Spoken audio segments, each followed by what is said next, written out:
But the India and the India ready ko ma'am. Paunam Elizabeth Angela ang room thong majabiro hai ba ma'am thank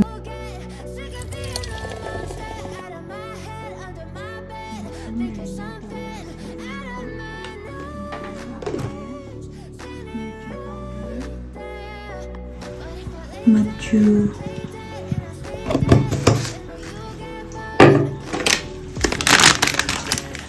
Jeera powder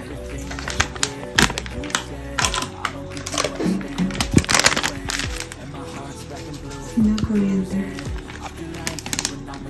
duga may dahi hapta kay dahi tang kain tang hapta duga beer Love me like I love you, it's stupid. When I'm alone with you, I never feel lucid. I wish I wasn't struck by Cupid. I wish when I first saw you, I knew this. When I'm with you, I feel so useless. I feel diluted, my heart's been wounded. Silhouettes of you are like a taunt. Never really know just what you want. With you, I don't ever feel calm. I can feel the sweat inside my palm. Play with me like cats and a string. You don't understand the pain it brings. You don't ever wanna give me wings. You don't ever wanna set me free.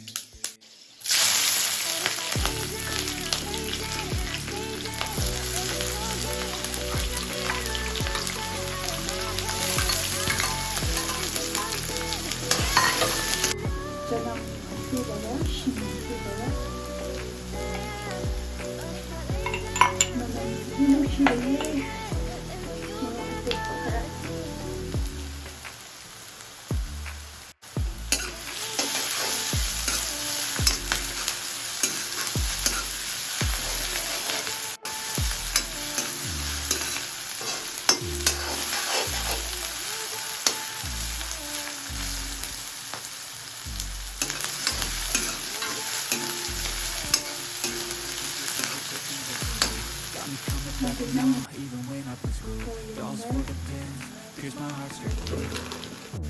I got issues in my head, I like you in my bed, but you keep me on red. Oh, everything is like a test, I better not text or I'll come up desperate. But if I lay down and I play dead and I stay dead, it'll be okay. Sick of being the monster out of my head, under my bed, thinking something that I know.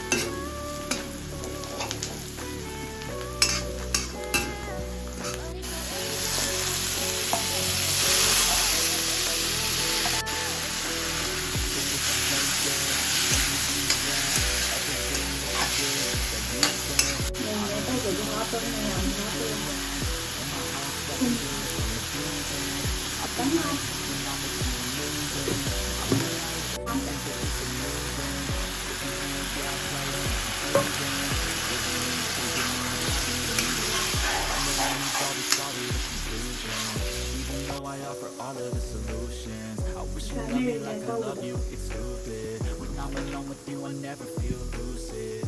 I wish I wasn't struck by Cupid. I wish when I first saw you, I knew this. When I'm with you, I feel so useless. I feel diluted. My heart's been wounded. Silhouettes of you all the time. Never really noticed what you want. With you, I don't ever feel calm. I can feel the sweat inside my palm. Play with me like cats and a string. You don't understand the pain it brings. You don't ever wanna give me wings. You don't ever wanna set me free. But if I lay down and I play dead and I stay dead, baby you'll get sick of being the monster out of my head, under my bed, thinking something that I know.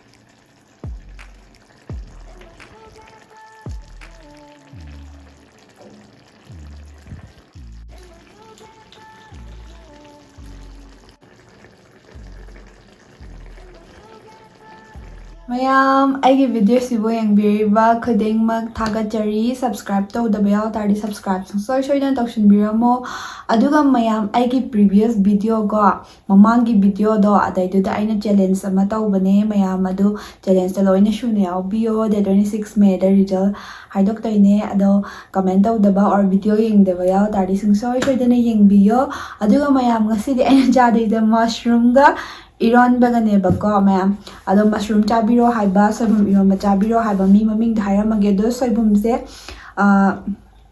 chicken ga charo haiba kai kai atopa topa ga mayam charo haiba neba aidi ani dum hairakpane do soibum iron charo haiba ga haijaramage Monilais Rosni Khoisnam Bikas Nongthongbam Wahengbam Amisa Thoi Lukram Bisorjit Manga Affectionate Casual Sus Monica Irengbam Abem Mongjam Manipuri Song Paunam Elizabeth Angela Ango Monica Thoksom H Sarita Malempuk Longjam Asadebi Asarani Ningombam Thiam Lucky Anjana Singha Samorjit Wahengbam haraga user ahum mari ko nakanda dum thoalamage aduduga mushroom charo haibase thoibi sapam na adagi lai thangbam subakanta jinglemba kaimen mai adagi andrina lisam adagi gai gaumai phaumai future doctor ke haye moi maamna chabiro haibane aduga mushroom pamba ironba pamba khudingmak adam video se yengbiyo adu chaba hawrage mushroom se am hawdoine mayam aini khuthong ama tawbane bako khuthong ama tawbane ba hawdoine asge mushroom se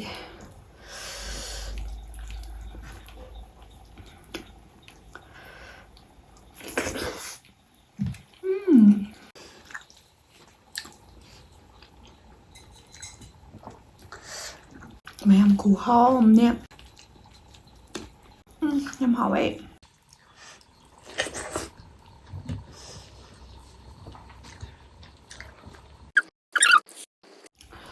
mayam mushroom nè mayam ấy sẽ in lật ha bên nè cha bên đây in đấy hai anh in ra là cái con mayam in vào đó xí này đây rồi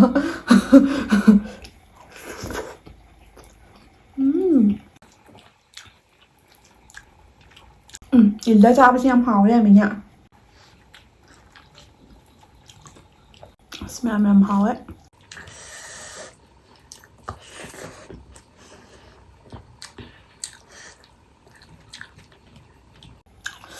싱싱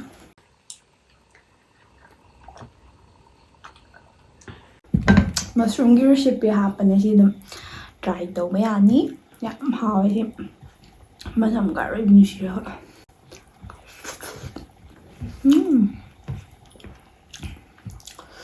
mushroom jadi one shot terus jalan ya.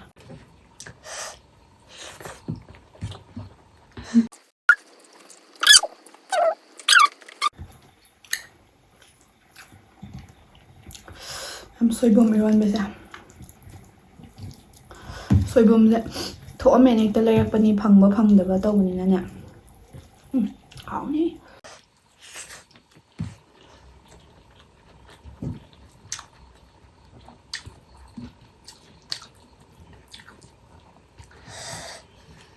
Soibum pam mayam ge.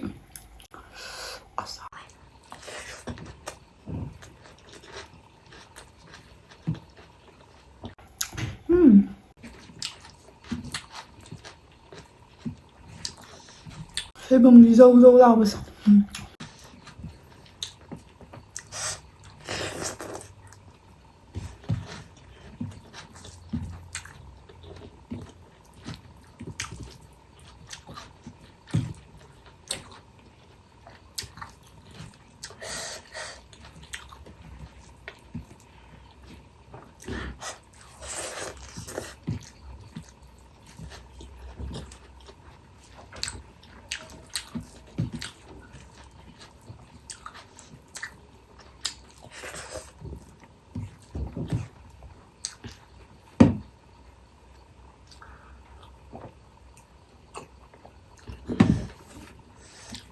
Hào hay phát dẫn hào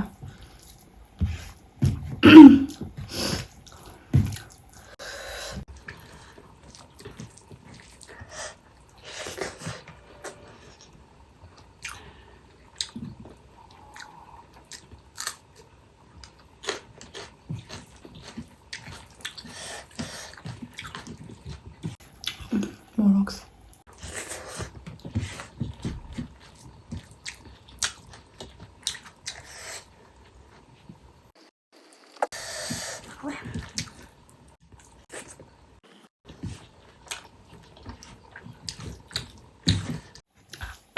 좀 Morocse ꯌꯥꯝ ꯁꯥꯏ ꯃꯌꯥꯝ ꯆꯥꯕ ꯉꯝꯗꯦ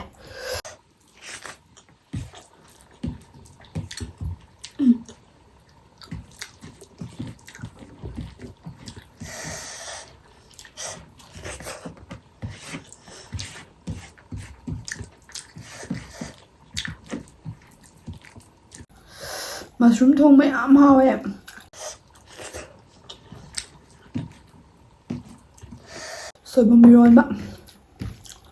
soibam ironba na loishalala mushroom thongba chabiro haiba mayam thank you so much yam hawe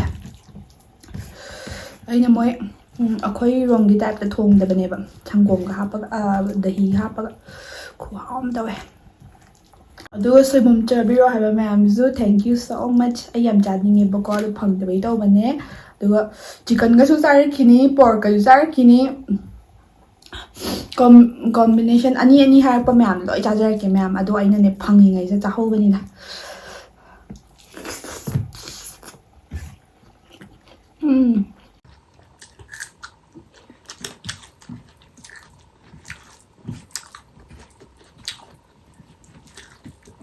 Hooray!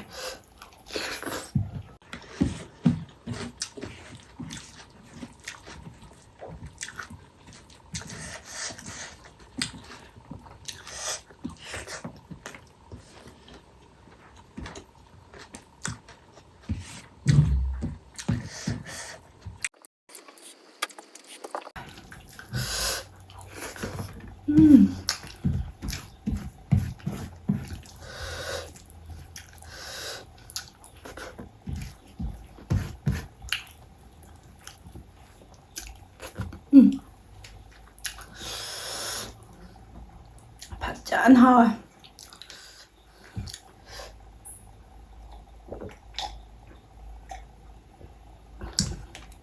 Maya mushroom le mushroom yarmi oi cha thoke de khu hao cha de em hỏi de